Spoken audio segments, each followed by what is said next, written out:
Muy buenos días, vamos a empezar la clase. Hoy nos toca avanzar la tercera semana de desarrollo. Todo el contenido que vamos a ver desde la gastrulación hasta la formación del cordón umbilical.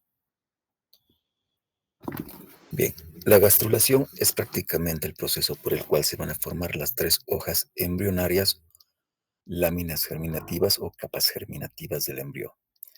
Estamos hablando del ectodermo, del mesodermo y del endodermo. Estas tres hojas embrionarias aportan células que prácticamente formarán todo el tejido y órganos del embrión. Cuando tenemos la etapa bilaminar, en la parte superior, en el epiblasto, aparece una línea o una estría que se denomina estría primitiva. Inicialmente está algo borrosa, no está bien definida, pero ya cuando el embrión tiene 15 a 16 días, aparece como un surco estrecho, cuyos bordes están levantados o abultados. En el extremo cefálico se forma otra estructura que se conoce como nódulo primitivo. Este nódulo primitivo es un área elevada y está rodeada por un canal que se denomina fosa primitiva. Acá tenemos el embrión en su estado bilaminar, tenemos el epiblasto y el hipoblasto. En esta capa epiblástica es que aparece la línea primitiva. Aquí tenemos una vista superior del disco germinativo y observen igual cómo se forma la línea primitiva. Es un surco y los bordes son elevados.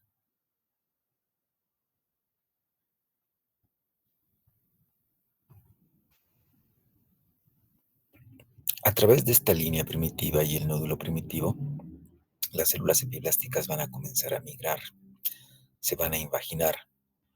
Inicialmente, de la forma cilíndrica que tienen, van a adquirir una forma de matraz. Y con esta forma de matraz empiezan a separarse del epiblasto y se deslizan por debajo del epiblasto. O sea, se van invaginando. Entonces, algunas de ellas llegan hasta el hipoblasto, se intercalan con el hipoblasto y forman el endodermo embrionario. Otras se ubican entre el endodermo y el epiblasto, o sea, en la parte intermedia, en medio de ambas células o grupos celulares, y forman el mesodermo. Y existe otro grupo celular que no migra, que se queda en el epiblasto y se convierte en ectodermo. Las células de la línea primitiva van a sintetizar o producir el factor de crecimiento de los fibroblastos 8. Este factor de crecimiento de los fibroblastos 8 hace que disminuya la catequina E, que es una proteína de unión entre las células epiblásticas o mantiene unidas las células epiblásticas. Entonces, de esta manera se controla la migración celular. Asimismo, este factor de crecimiento fibroblástico regula la expresión de Branchiuri. Y este gen controla la especificación celular en el mesodermo. Entonces, gracias al factor de crecimiento de los fibroblastos es que migra, las células epiblásticas se convierten adquieren una forma de matraz y se imaginan, pasan por debajo del epiblasto, unas células se van al hipoblasto y otras se quedan entre el epiblasto y el endodermo que recién se forma, y gracias a la expresión de Branchiuri se especifica el mesodermo. Entonces acá tenemos las células epiblásticas, que son cilíndricas, adquieren esta forma de matraz y empiezan a migrar por debajo del epiblasto. Esta es la línea primitiva y los bordes que están elevados. Entonces se intercala un primer grupo celular con el hipoblasto y forma el endodermo. Hay otro segundo grupo que no llega hasta el hipoblasto, se queda entre el epiblasto y todavía la capa mixta entre endodermo e hipoblasto. Y gracias a Branchiuri se convierte en mesodermo. Y el grupo celular que se queda en el epiblasto se convierte en ectodermo. Estas células a medida que van migrando se van expandiendo, entonces hay una expansión lateral y una expansión cefálica o una migración lateral y cefálica o craneal. Entonces, la expansión lateral consiste en la migración más allá del margen del disco. Estas células, por lo tanto, van a entrar en contacto con el mesodermo extraembrionario.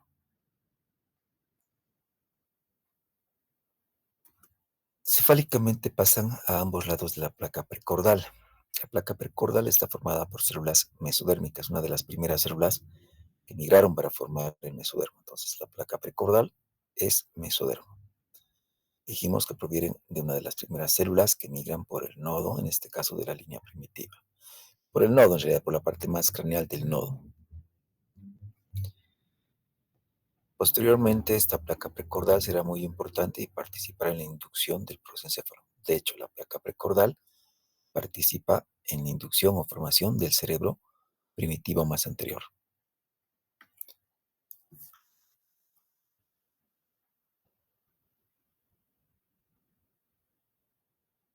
Luego, esta placa precordal, que procede de células mesodérmicas, se va a formar en el extremo de la notocorda y la membrana bucofaringea llamada también orofaringe. Esta membrana orofaringe se ubica en el extremo craneal del disco. Caudal se encuentra en la notocorda y entre ambas está la placa precordal. Esta notocorda es una región de ectodermo que está bastante adherida y formada con células endodérmicas, la membrana bucofaringea. ¿Bien? Solo está formado por ectodermo y endodermo, carece de mesodermo. La membrana bucofaringea se va a convertir en la futura abertura de la cavidad bucal o la abertura del estomodeo, la boca primitiva.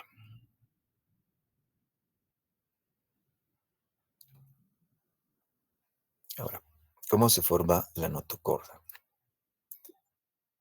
Tenemos nosotros a las células prenotocordales. Estas células inicialmente van a estar en el epiblasto, se van a imaginar por el nódulo primitivo y parte anterior de la línea primitiva.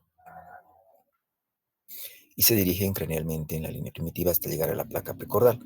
Dijimos que esta placa precordal es mesodérmica. Luego, estas células prenotocordales que migraron por el nódulo primitivo y la parte anterior de la línea primitiva se intercalan en el hipoblasto o con las células hipoblásticas. Entonces, por un breve momento, el embrión está formado por dos capas celulares. La placa notocordal, que está formada por células del hipoblasto, que al mismo tiempo, cuando migra las células epiblásticas hasta el epiblasto, vamos a encontrar las células endodérmicas, o sea, endodermo. Y las células de la placa notocordal proliferan y se separan del endodermo posteriormente para formar un cordón sólido que constituye la notocorda definitiva. Esta notocorda definitiva se va a ubicar por debajo del tubo neural y es la base para inducir el esqueleto axial. Entonces, la capa epiblástica, cuando hablamos de estas dos capas celulares, es prácticamente una combinación de hipoblasto con células endodérmicas. Luego tenemos las células de la placa notocordal. Esos son los dos grupos celulares que en realidad tendrían que ser tres, ¿verdad? Y a partir de esta placa es que se forma la notocorda definitiva, cuando se forma un cordón sólido, cuando se desprende de la capa hipoblástica endodérmica.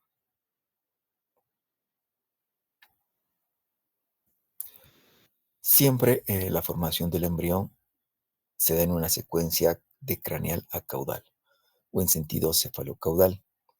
Entonces, la primera parte que se forma es el extremo craneal y luego se forman las regiones más caudales. Por lo tanto, la línea primitiva va a adoptar una posición cada vez más caudal. Respecto a la extensión de las células notocordales y las prenotocordales. Cranealmente se extienden hacia la placa precordal. La placa precordal es caudal a la membrana bucofaringea y caudalmente se extiende hasta la fosa primitiva. Entonces, esta notocorda está entre la placa precordal y la fosa primitiva, o el nódulo primitivo, porque alrededor del nódulo está la fosa primitiva. A nivel de esta fosa primitiva aparece una muesca, se le va a faltar un pedazo, que esta muesca se dirige en profundidad. Inicialmente aparece en el epiblasto, pero luego se profundiza y forma el conducto neuroentérico. Este conducto neuroentérico conecta temporalmente la cavidad amniótica con la cavidad del saco vitelino.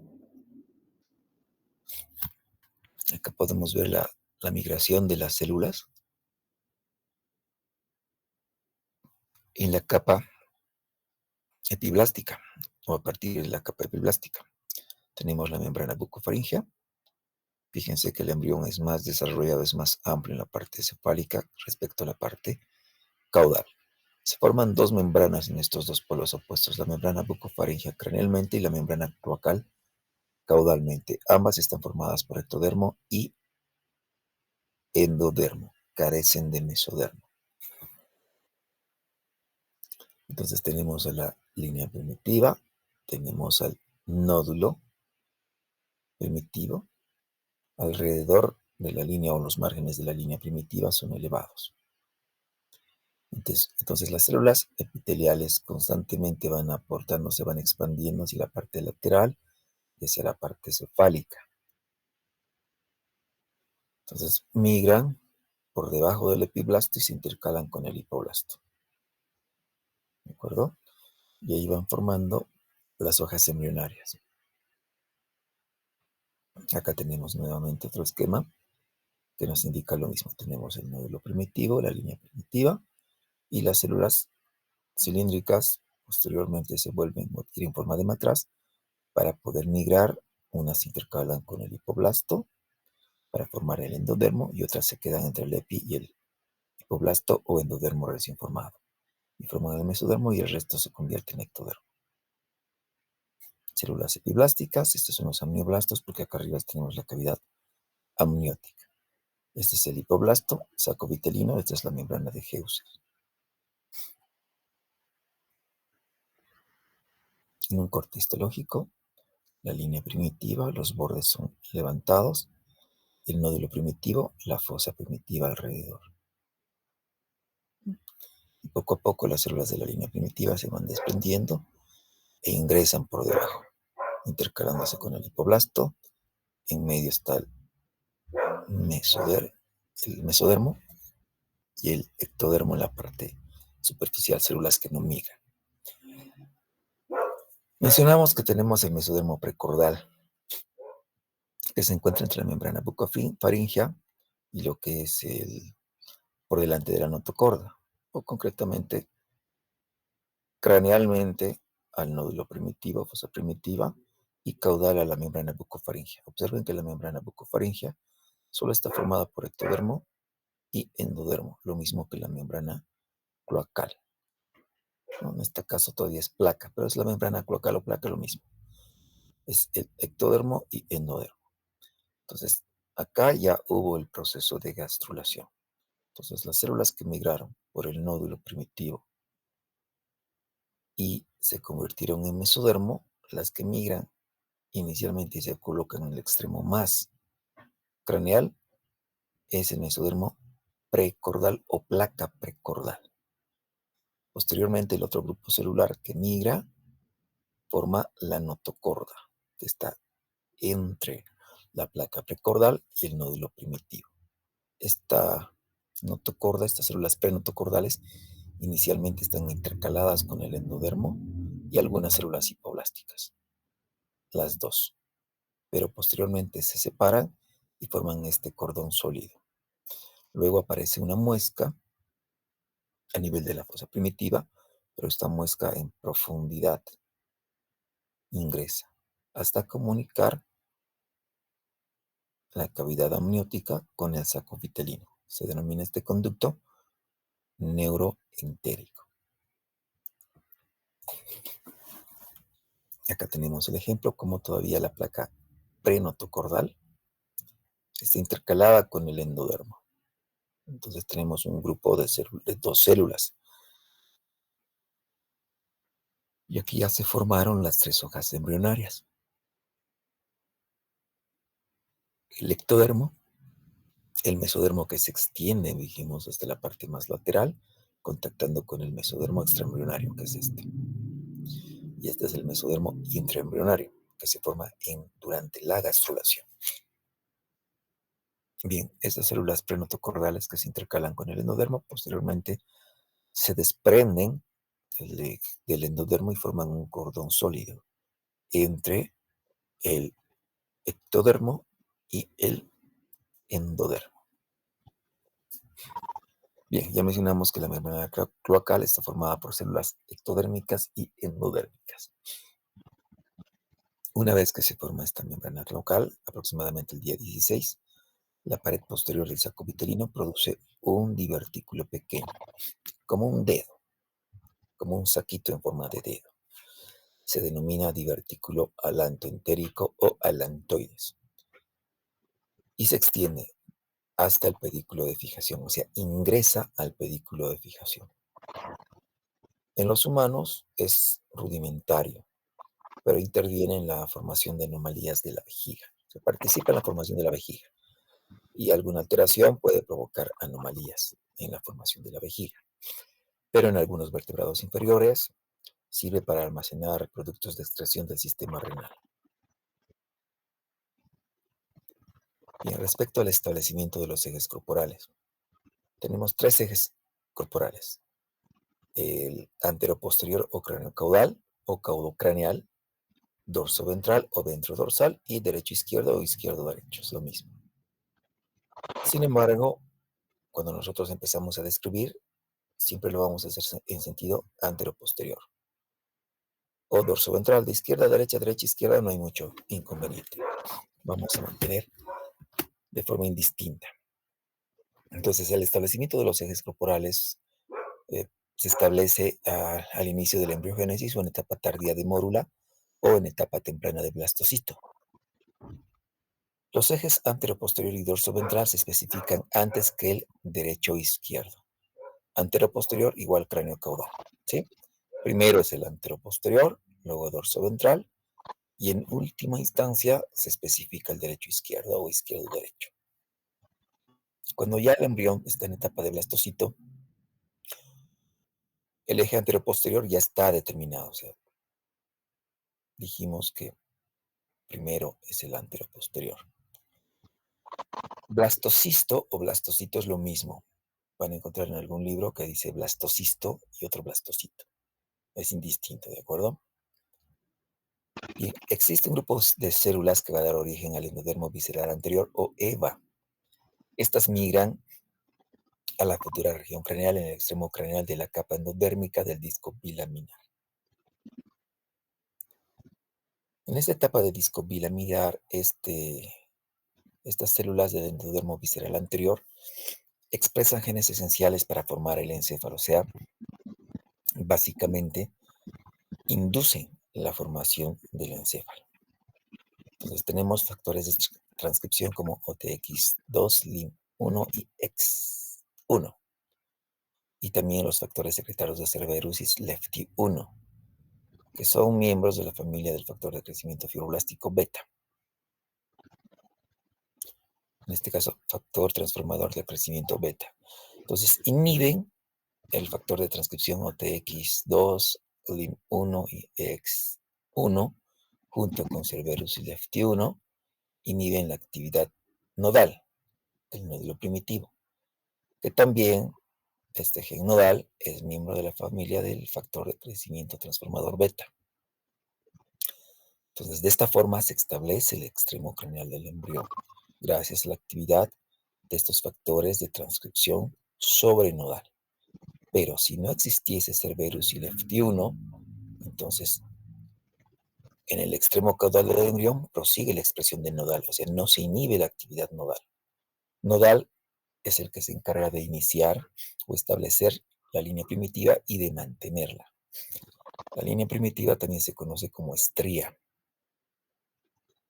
Entonces también, además de mantener la línea primitiva e iniciar su formación, regula positivamente varios genes que forman el mesodermo dorsal y el mesodermo ventral, así como estructuras de la cabeza y de la cola. Estamos hablando entonces si es de la cabeza y cola relacionado al eje cráneo-caudal o céfalo-caudal. Para que se establezca el eje dorso-ventral, participa la proteína morfogénica del hueso 4 o proteína morfogénica ósea 4, que también es un miembro de la familia del factor de transformador crecimiento beta. Esta proteína morfogénica del hueso se produce en todo el disco embrionario. Y en presencia de esta proteína morfogénica del hueso 4, más el factor de crecimiento de los fibroblastos, entonces el mesodermo empieza a ventralizarse para formar riñones, sangre y el mesodermo de la pared corporal. Los riñones se forman, vamos a ver más adelante cómo el mesodermo se divide en tres partes, pero los riñones se forman a partir del mesodermo intermedio y el mesodermo de la pared corporal es solamente el mesodermo de la placa o lámina lateral.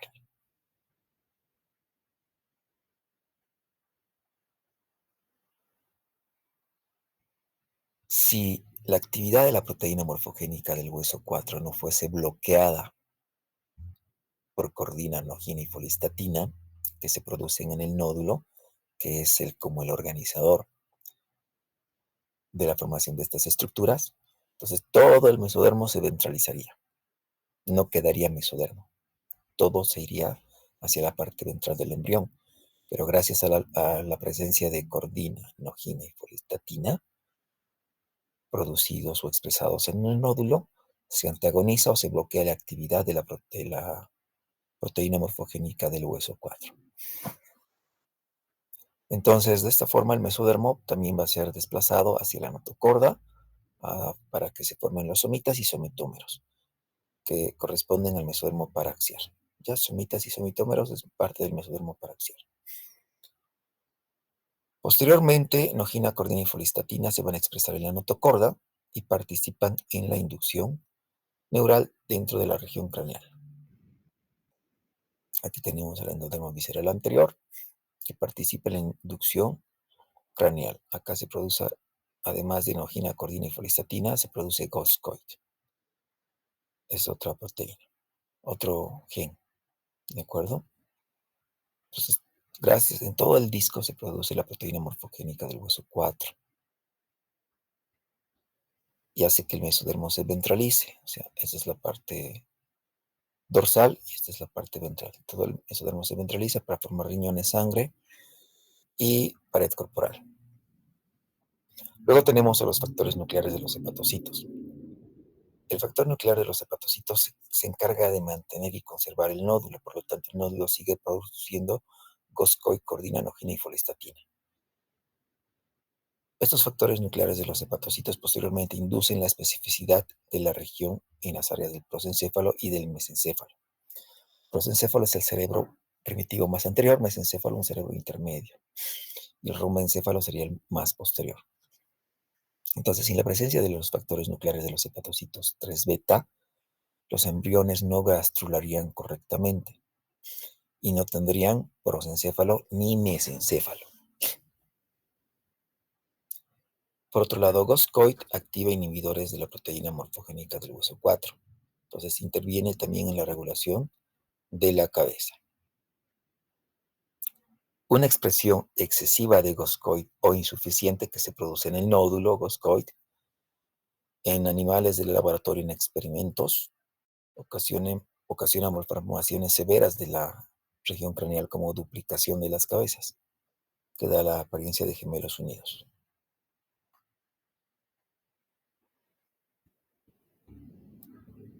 Y aquí tenemos un ejemplo de sobreexpresión de goscoid, duplicación de las cabezas. Respecto a la regulación de la formación del mesodermo dorsal, Este mesodermo dorsal, cuando se forma en la región central y caudal, está controlada por branchiuri, que es esencial para la migración de las células a través de la línea primitiva. Branchiuri se expresa en el nódulo, en las células prenotocordales o precursoras de la notocorda y en la notocorda como tal. Entonces, codifica una proteína de secuencia específica que se une al ADN y funciona como un factor de transcripción. Entonces, este dominio que se une al ADN se conoce como caja T o T-box. Hay más de 20 genes de esta familia de caja, pero la formación del mesodermo de la región central y caudal depende del gen que se produce en la caja T o el gen T. Si no se produjese adecuadamente este gen, entonces el embrión se acorta en su eje cráneo-caudal, particularmente en la parte más caudal, produciendo una disgenesia caudal. Entonces, el grado de disgenesia caudal depende del momento en que la proteína T-box resulta insuficiente. Esta disgenesia caudal provoca sirenomelia, se fusionan los pies y se acortan las extremidades inferiores. Ahora, el establecimiento de la lateralidad. Nosotros tenemos una simetría derecha-izquierda. Externamente, internamente, los órganos tienen asimetría. Entonces, esta simetría o este eje derecha-izquierda o izquierda-derecha se establece igual en una fase temprana del desarrollo embrión, obviamente posterior de que se establece el eje cefalocaudal y dorsoventral, recién se establece la simetría derecha-izquierda. Entonces, externamente dijimos que vamos a tener una simetría, pero nuestros órganos experimentan asimetrías. Hay asimetría del corazón, pulmones, intestino, vaso, estómago o hígado. La posición de estos órganos y sus asimetrías depende de varias moléculas y genes señalizadores que intervienen. Entonces, una vez que se forma la línea primitiva, las células del nódulo y de la línea primitiva empiezan a formar el factor de crecimiento de los fibroblastos, 8, que induce la expresión del gen nodal. La expresión de este gen nodal va a quedar restringido en el lado izquierdo del embrión gracias a la acumulación de serotonina, que es un neurotransmisor. Ya entonces, elevadas concentraciones de serotonina activa la expresión del factor de transcripción MAT3. MAT3 limita, o sea, restringe la expresión de nodal al lado izquierdo del nódulo primitivo.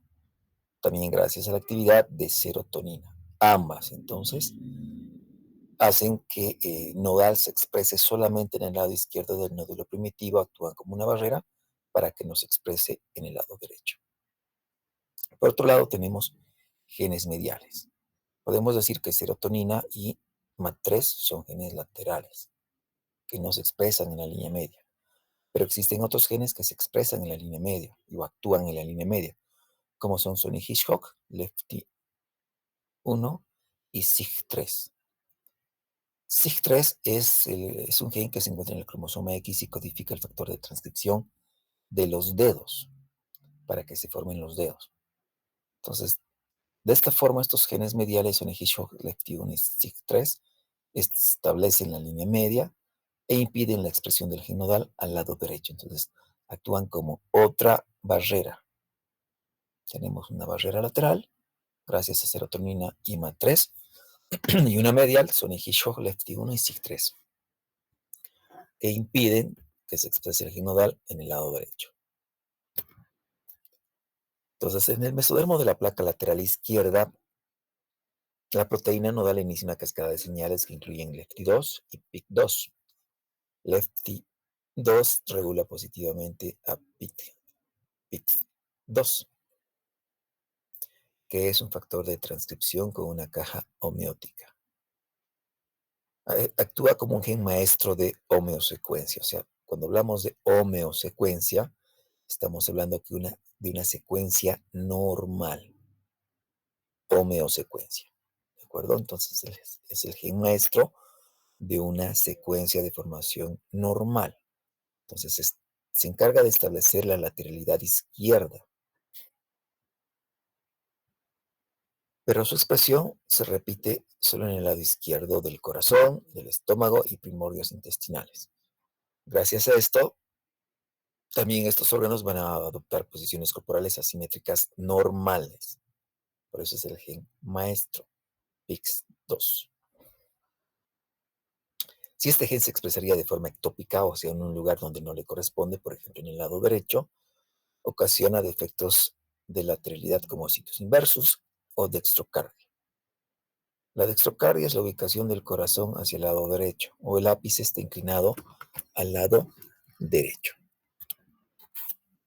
Vamos a hablar un poco de la serotonina, que es un neurotransmisor. Ya dijimos que cumple un papel esencial en la formación de la lateralidad.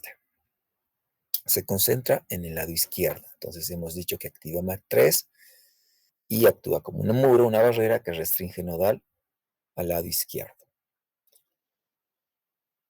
¿Cuál es la importancia de saber esto de la serotonina? Que existen ciertos fármacos que pueden alterar las señales del neurotransmisor serotonina y va a producir, por lo tanto, situs inversus, destrocardias, malformaciones cardíacas y defectos de lateralidad denominados heterotaxia.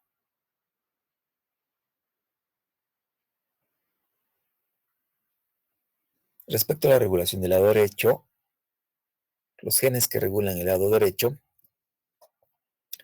no están bien definidos hasta ahora, entonces la expresión del factor de transcripción SNAIL está restringida al mesodermo de la placa lateral derecha y probablemente regulen los genes que establecen el lado derecho.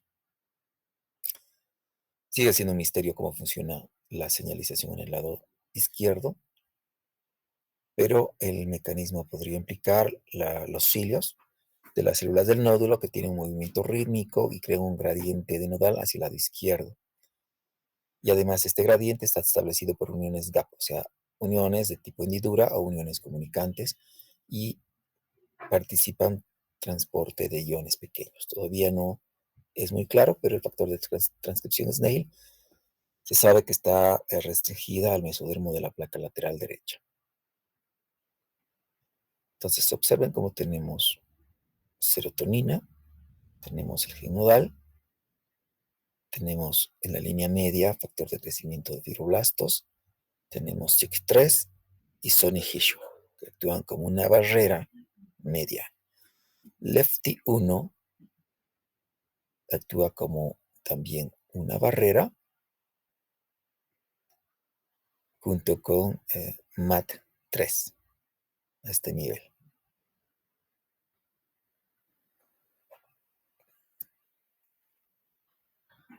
Existen mapas de destino celular que se producen durante la gastrulación, o sea, se puede rastrear las células que van migrando durante la gastrulación a través del nódulo o de la línea primitiva. ¿Sí? En la región craneal del nódulo, las células que migran por esta región o se invaginan van a formar la placa precordal y la notocorda. ¿De acuerdo?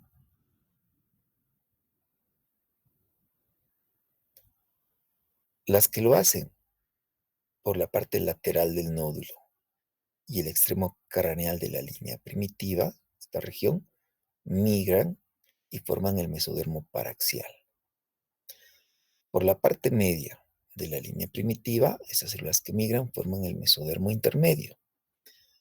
Por la parte caudal, forman el mesodermo lateral cuando migran. Y la porción más caudal contribuyen a crear parte del mesodermo extraembrionario. ¿Sí?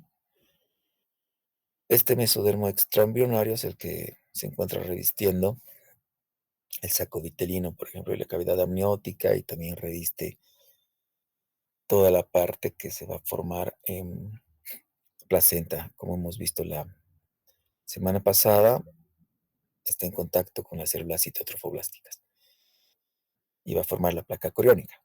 Pero estamos hablando del otro origen del mesodermo extraembrionario. Este grupo celular de la parte más caudal de la línea primitiva forma mesodermo extraembrionario.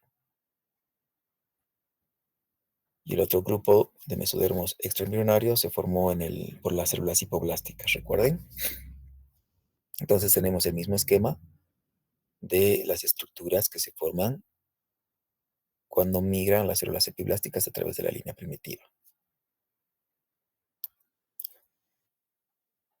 El disco embrionario inicialmente es plano, casi redondo, pero poco a poco se va elongando, se va alargando. La parte craneal, como ya vimos en varias imágenes, es más ancha que la parte caudal. Entonces el disco se va expandiendo, va creciendo, se va elongando, sobre todo en la región cefálica, ya que dijimos que el desarrollo siempre es en sentido cefalocaudal. Entonces esto se debe gracias a una constante migración de células que vienen de la región de la línea media y se dirigen hacia la región cefálica. Se imaginan por el nódulo primero y otro grupo por la línea primitiva.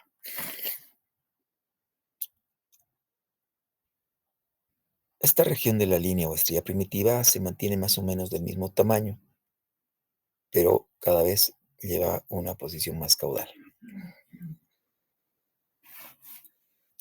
La imaginación de las células superficiales en la línea primitiva de las células epiblásticas y la posterior migración de estas células hacia adelante y lateral continúa hasta el final de la cuarta semana. Entonces, ya a partir de la cuarta semana, la línea o estrella primitiva presenta cambios degenerativos. Empieza a encogerse y luego desaparecer rápidamente. El embrión se va desarrollando, como ya lo mencionamos, varias veces siempre en sentido cefalocaudal. Ese es el desarrollo. Primero estructuras más craneales o cefálicas y después las más caudales. Entonces, en la parte cefálica, las capas germinales dan inicio a la diferenciación específica hacia la mitad de la tercera semana. Y en la parte caudal, la diferenciación es recién al final de la cuarta semana. Entonces, aquí podemos apreciar este gradiente donde la formación y desarrollo del embrión se da en sentido céfalo-caudal. Inicialmente se diferencia a la mitad de la tercera semana, la parte más cefálica y la parte más caudal recién al final de la cuarta semana, que es ya cuando va desapareciendo la línea primitiva.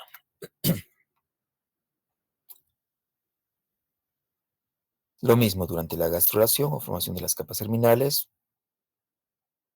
la diferenciación siempre es inicial en la parte más cefálica.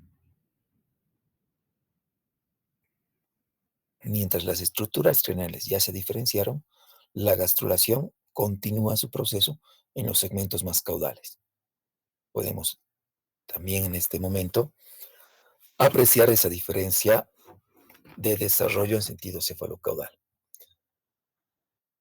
Bien, en la parte cefálica las capas germinales inician la diferenciación, como ya lo vimos, en la mitad de la tercera semana y caudalmente al final de la cuarta semana. Durante este proceso de migración de las células pueden aparecer malformaciones. A eso llamamos nosotros teratogénesis asociadas con la gastrulación. Al inicio de la tercera semana empieza la gastrulación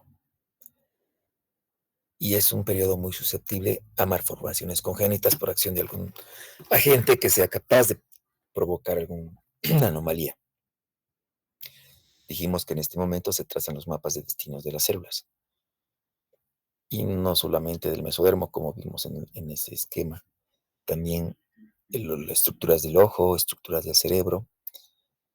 Estas estructuras son muy sensibles, estas células, a agentes teratógenos como el alcohol.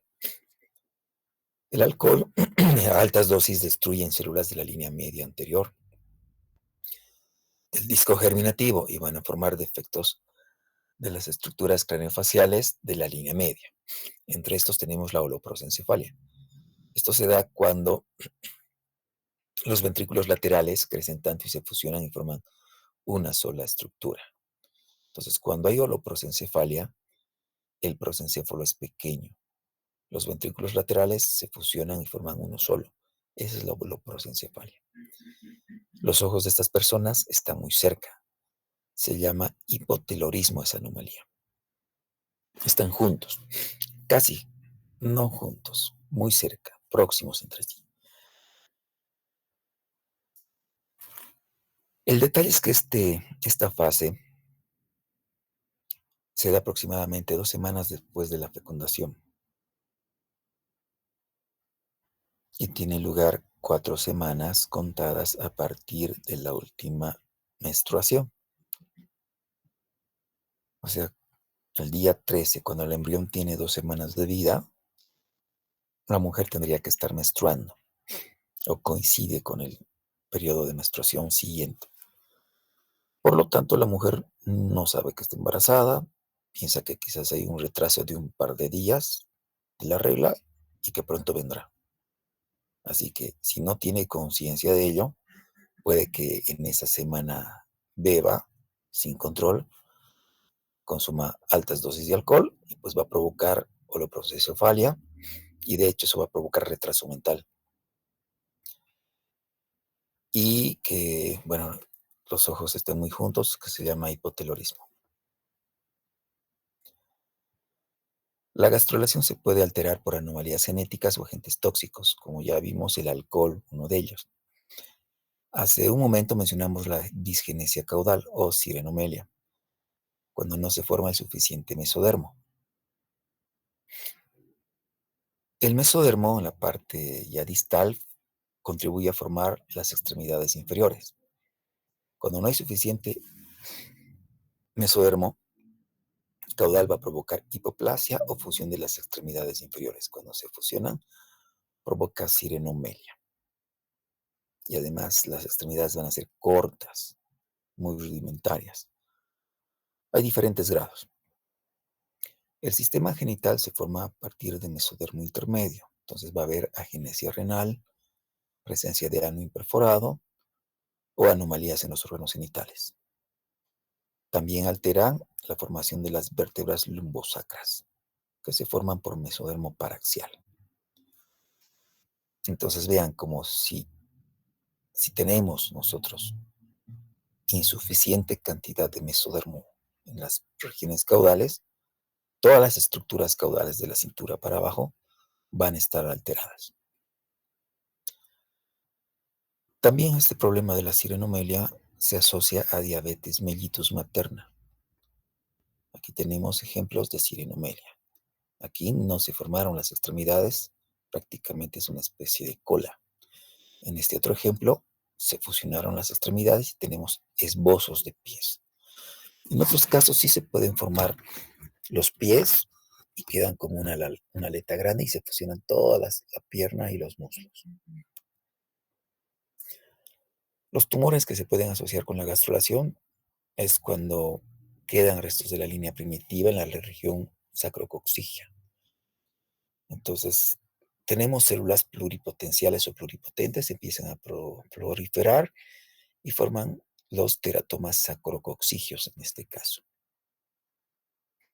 Una de las características de los teratomas, ya sean bucofaringeos o sacrococcígeos, es que vamos a encontrar estructuras o tejidos que se forman a partir de las 3 capas germinales. Entonces podemos tener intestinos, músculos, huesos, dientes, cabellos, etc. Es un tumor bastante común. Además de que estos tumores se forman de células germinales primordiales, se forman por células epiblásticas. En este caso, las que todavía van migrando o que se encuentran en la línea primitiva que persiste en la región sacrococcígea. Y aquí tenemos un teratoma sacrococcígeo que principalmente afecta a fetos femeninos. Dentro de los defectos asociados con la lateralidad tenemos el situs solitus, situs inversus, situs ambiguos o defectos de lateralidad. Situs solitus quiere decir sitio acostumbrado, o sea, es la posición normal de los órganos internos. Todos, la mayoría de nosotros tenemos situs solitus. Situs inversus quiere decir sitio invertido. Entonces la posición de los órganos está reflejada en un espejo, están invertidas. El sitios ambiguos o heterotaxias, la posición de los órganos contraria a la simetría. Entonces, varios órganos ocupan una posición invertida. Esto aplica también en isomerismos o inversiones, cuando hablamos del corazón. En un isomerismo quiere decir que los ventrículos morfológicamente son idénticos. Lo normal es que el izquierdo sea más grueso, más grande, más largo, y el izquierdo sea más pequeño, delgado y corto. En un isomerismo, los dos son iguales. O inversiones, cuando los ventrículos estén invertidos, izquierdo por derecho y derecho por izquierdo. El otro defecto es los defectos de lateralidad. Entonces, esto se debe a que el eje derecho-izquierdo o izquierdo-derecho ha fracasado o no se formó de manera apropiada. Entonces, en este caso, un defecto de lateralidad, no hay un situs inversus completo, pero hay un predominio de ellos, ya sea en el lado derecho o el izquierdo, y esto está reflejado en el vaso, dependiendo cómo esté el bazo. Si los defectos de bilateralidad izquierda predominan en el lado izquierdo, hay una polisplenia. Quiere decir que hay más de un bazo. Si los defectos de bilateralidad son con predominio derecho, hay una asplenia o una hipoplasia esplénica o vaso hipoplásico. Asplenia es ausencia del bazo. Entonces, estos defectos de lateralidad tienen un predominio izquierdo-derecho y, como lo mencionamos, esto está reflejado en el vaso. Una polisplenia es izquierdo, el defecto, predominio izquierdo. Y si no hay vaso o el vaso es hipoplásico, los defectos de bilateralidad tienen predominio derecho. Aquellas personas con situs inversus no tienen alto riesgo de presentar otras anomalías congénitas, pero sí un mayor riesgo de tener un defecto cardíaco. Y sus descendientes, o sea, su progenie, están más expuestos a tener defectos de lateralidad y de malformaciones severas del corazón. Cerca del 20% de los pacientes con situs inversus van a presentar bronquiectasias y sinusitis crónica. Esto se debe porque hay una anomalía de los cilios, del tracto respiratorio, o sea, de los pulmones, de los senos, a lo que se denomina síndrome de Carter-Jenner. No se eliminan adecuadamente las secreciones. Los pacientes con situs ambiguo o heterotaxia están más expuestos a otros defectos congénitos, como varias malformaciones relacionadas con la línea media, como defectos del tubo neural, espina bífida, por ejemplo, fisura palatina y atraccional, todo en la línea media, si se dan cuenta. Entonces, el 90% de estos pacientes además presentan defectos congénitos del corazón, que es el órgano que muestra mayor lateralidad que los demás. Y eso explica la mayor susceptibilidad cuando se altera la vía de señales de derecha a izquierda. También las mutaciones en el factor de transcripción de los dedos SIC3, en el gen del cromosoma X, hemos dicho que se encuentra este SIC3, causa heterotaxia ligada al cromosoma X. Esto se caracteriza igual por defectos del tubo neural, anomalías de las extremidades, presencia de un falocele,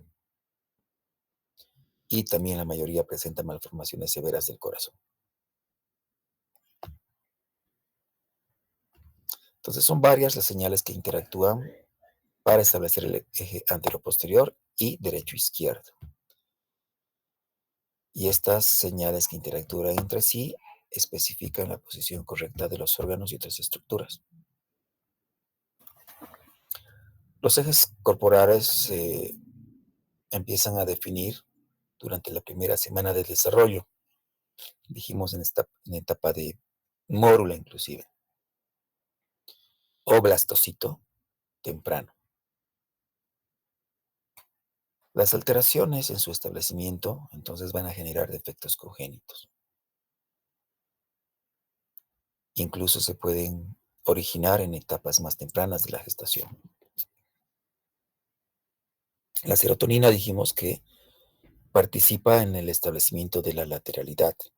Entonces, si una paciente que está embarazada, o de hecho, cuando no lo está, o empieza a utilizar, digamos, antidepresivos, tiene algún evento que posiblemente pueda terminar en embarazo, pero ya no sospecha que está porque sigue esperando la regla, entonces toma estos antidepresivos, que prácticamente son inhibidores selectivos de la recaptación o recaptura de la serotonina, como Prozac, Praxis, Lepraxo, Celexa, Fluoxetina, Paroxetina, Sertralina, Escitalopram, Citalopram, etcétera, cualquiera que contengan un inhibidor selectivo de la recaptura de la serotonina,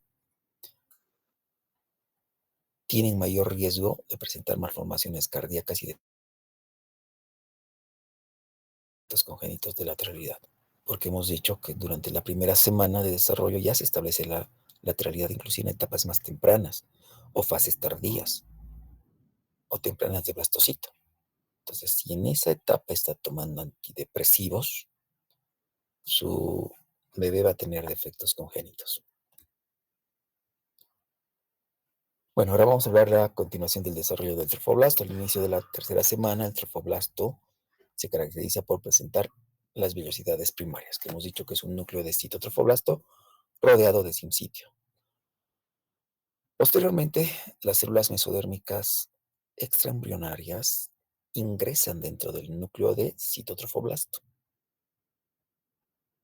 y crecen hacia la decidua materna y forman una vellosidad secundaria. Cuando dentro del citotrofoblasto aparece mesodermo. Entonces, al final de la tercera semana ya aparece una vellosidad terciaria o vellosidad placentaria definitiva. ¿Cuándo sucede esto? Cuando dentro del núcleo del mesodermo extraembrionario empiezan a diferenciarse y aparecer células sanguíneas y vasos sanguíneos. Entonces, ya cuando se forman los vasos sanguíneos, forman el sistema capilar velloso.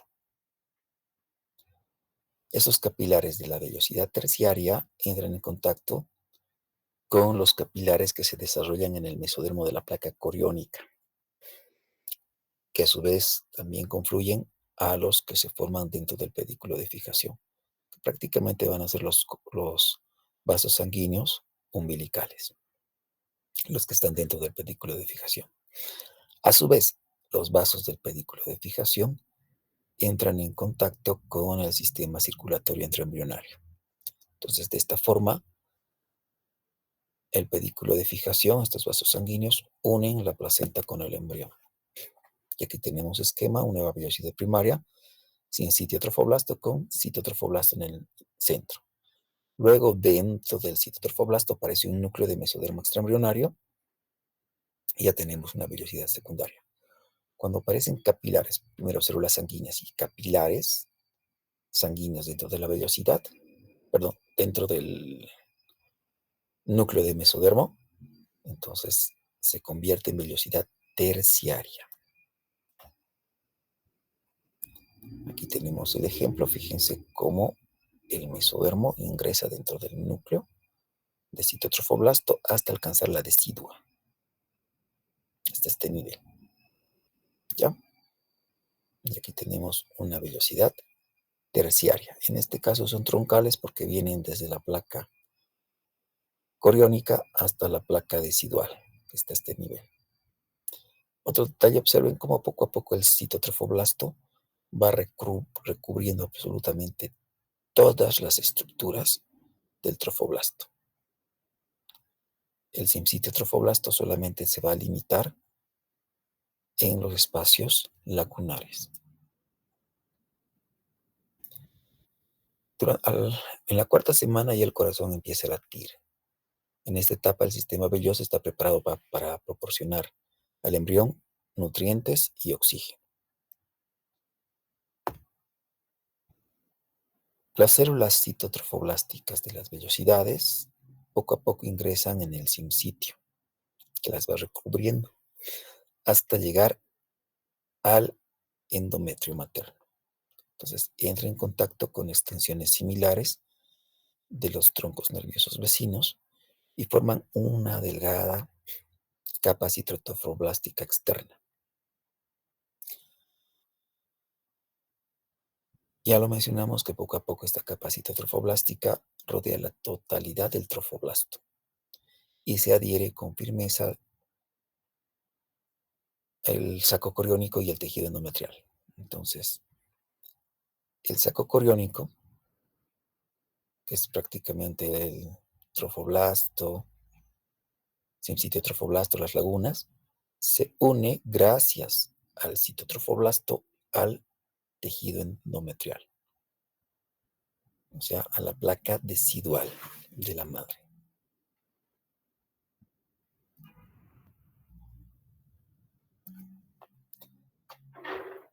Y este es el ejemplo. Cuando ya se están formando todas las vellosidades, se establece el sistema circulatorio.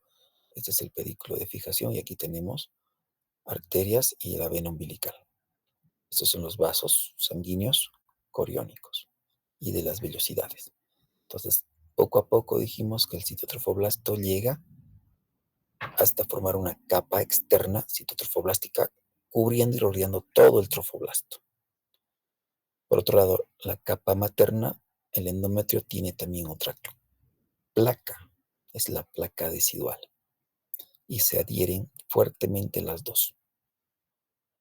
Mientras tanto, los vasos maternos, los sinusoides, van continuamente aportando sangre al espacio intervelloso. Entonces, las lagunas trofoblásticas se convierten después en espacios intervellosos.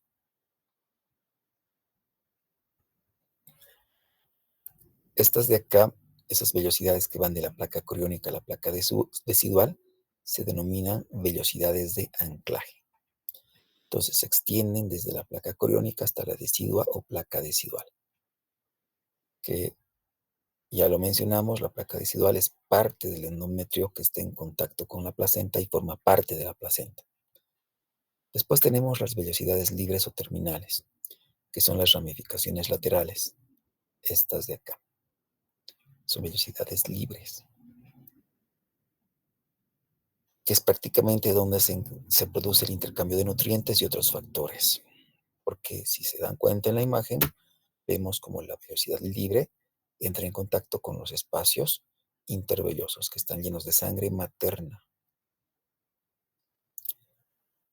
Poco a poco la cavidad coriónica se va alargando. Ya en el día 19 o 20 el embrión se une a su capa trofoblástica mediante el pedículo de fijación, que inicialmente es delgado y también se va a ir alargando.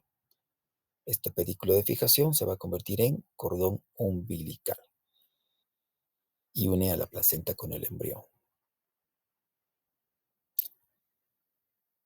Aquí tenemos el día 13 de implantación. Este es el endometrio y está totalmente sumergido el embrión en el endometrio.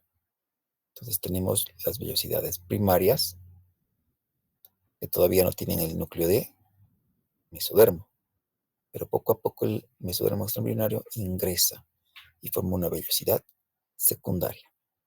Este mesodermo se va a convertir en placa coriónica.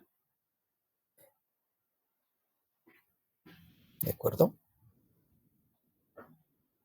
Esta es la cavidad coriónica, celoma extraembrionario o cavidad extraembrionaria. Saco vitelino secundario. Este era el saco vitelino primitivo o primario, que se disolvió, se desintegra cuando dentro de él se forma el saco vitelino secundario. Este es el mesodermo esplácnico y este es el parietal o somático. Bien, hemos concluido. La siguiente semana no hay evaluación del tema. Que pasen un buen día. Posiblemente avancemos un tema o dos más para el examen parcial. Que estén bien. Hasta luego. Hasta luego, doctor. Hasta luego. Hasta luego, Nelcy.